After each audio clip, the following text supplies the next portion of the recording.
Rootstock has really helped us shorten our month-end close cycle.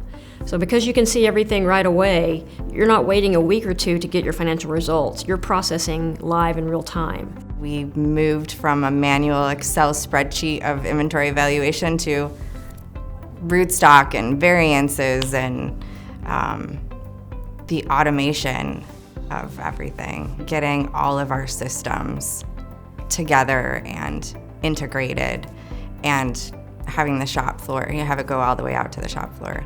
A close cycle when I first got there was almost 2 to 3 weeks. They were waiting to get cost transactions in and things like that, and we have it simultaneously. I mean, when someone's performing work on a work order, we're seeing those dollars transfer into the right account, so we know what's going on. So that's definitely something that's helped us with efficiency. When we budget, we're getting really close with actual and budget, and so the live data, the real-time data, helps us prepare for what expenses are coming down the road. So it really helps us run our business.